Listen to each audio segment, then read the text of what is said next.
សុភាសិតចិនមួយបាននិយាយថាមាត់ធំគឺជាប្រភពនៃបញ្ហាអណ្ដាតដែលចូលចិត្តត្អូញត្អែរច្រើនជាប្រភពនៃទុក្ខសោកជោគជ័យដែលបានមកដោយសារតែសំណាងចៃដន្យយើងមិនគួររីករាយពេកទេត្បិតវាមិនមែនជាការបានមកដោយសារតែការប្រឹងប្រែងដោយខ្លួនឯងផ្ទាល់ជោគជ័យមានពីរទីមួយជោគជ័យដែលបានមកដោយសារតែការប្រឹងប្រែងដោយកម្លាំងញើសឈាមខ្លួនឯងផ្ទាល់និងជោគជ័យមួយទៀតបានមកដោយសារតែជំនួយពីអ្នកដទៃជោគជ័យទាំងពីរនេះគឺមានតម្លៃមិនដូចគ្នាទេអ្នកទាំងអស់គ្នាអាចគិតយល់បានហើយថាតើតម្លៃនៃការប្រឹងប្រែងដោយខ្លួនឯងដោយញើសឈាមខ្លួនឯងហ្នឹងគឺពិតជាមានន័យប៉ុណ្ណាអ្នកដែលបរាជ័យ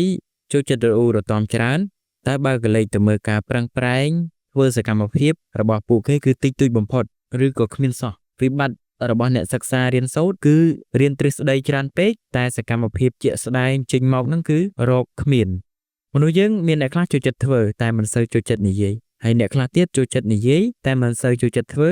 ហើយមនុស្សមួយទៀតនោះចូលចិត្តធ្វើហើយក៏ចូលចិត្តនិយាយជាទូទៅមុននឹងធ្វើអ្វីមួយយើងតែងតែរៀនពីទ្រឹស្ដីរៀនពីវិធីសាស្ត្រជាដំបូងសិនហើយការរៀនទ្រឹស្ដីនេះមិនមែនសម្រាប់យកទៅនិយាយច្រើននោះទេគឺយកទៅអនុវត្តឲ្យចេញជាលទ្ធផលឲ្យចេញជាផ្លែផ្កាសម្ដីយើងអាចនិយាយចេញមករាប់ពាន់ម៉ាត់តែវាគ្មានតម្លៃស្មើនឹងសកម្មភាពដែលយើងបានធ្វើឲ្យចេញជាលទ្ធផលជាក់ស្ដែងមកឡើយយើងត្រូវចាំថាធ្វើល្អវាប្រសើរជាងនិយាយល្អយើងអាចនិយាយប្រាប់នរណាម្នាក់ថាស្រឡាញ់គេរាប់សិបដងរាប់រយដងតែវានៅតែចាញ់នៅទង្វើសកម្មភាពដែលបង្ហាញចេញជាក់ស្ដែងមកយើងអាចនិយាយបានថាស្រឡាញ់ប្រទេសជាតិស្រឡាញ់សង្គមប៉ុន្តែបើយើងអត់ប្រឹងប្រែងសិក្សារៀនសូត្រអត់ប្រឹងប្រែងឆ្វែងយល់អំពីបញ្ហាសង្គមអត់ចេះឈឺឆ្អាលរឿងសង្គមសម្ដីដែលយើងនិយាយចេញមកថាស្រឡាញ់ប្រទេសជាតិនោះវានៅតែជាសម្ដីមួយដែលនិយាយទៅវាហើរទៅតាមខ្យល់បាត់ទៅគឺជាសម្ដីមួយដែលគ្មានខ្លឹមសារអ្នករៀនសូត្រចេះដឹងបើសិនជា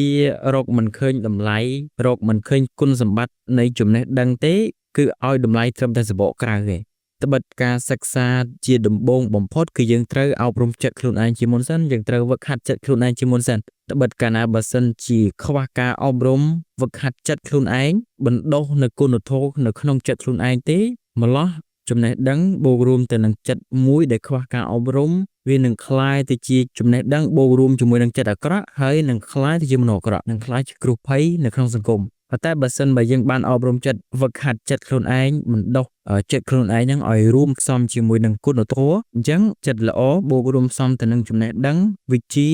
យើងនឹងคล้ายទៅជាមនុស្សល្អនៅក្នុងសង្គមហើយនឹងបានជាទីពឹងនៃអ្នកដទៃផងដែរត្បិតជាក់ស្ដែងនៅក្នុងសង្គមយើងជាទូទៅមានអ្នកខ្លះល្អហើយជាមនុស្សខ្លាំងទៀតតែអ្នកខ្លះវិញខ្លាំងមែនទែនប៉ុន្តែជាមនុស្សចោលមកទៀតដែលបោកប្រាស់គេឯងយើងទាំងអស់គ្នាជាអ្នកអនុវត្តទ្រឹស្ដីដែលជាការយល់ឃើញឬក៏ជាទ្រឹស្ដីដែលឆ្លងកាត់ការគិតរបស់យើងដែលឆ្លងកាត់ខួររបស់យើងហើយយើងយកទ្រឹស្ដីនោះទៅអនុវត្តហើយទទួលបានផលដោយខ្លួនឯងទោះលទ្ធផលនោះទុក្ខក្តីសោកក្តីសប្បាយរីករាយក្តីប៉ុន្តែលទ្ធផលនោះគឺយើងជាអ្នកទទួលខ្លួនឯងសរុបមកការធ្វើជាក់ស្ដែងទើបបានផលមកដោយខ្លួនឯងប៉ុន្តែវាមិនមែនបានមកដោយសារតែការនិយាយច្រើននោះទេយើងត្រូវចាំថាអ្នកនិយាយបានត្រឹមតែចែកគំនិតចែកមតិយោបល់ប៉ុណ្ណោះមិនខ្វះទេអ្នកដែលចេះដឹងអ្នកដែលមានគំនិតយោបល់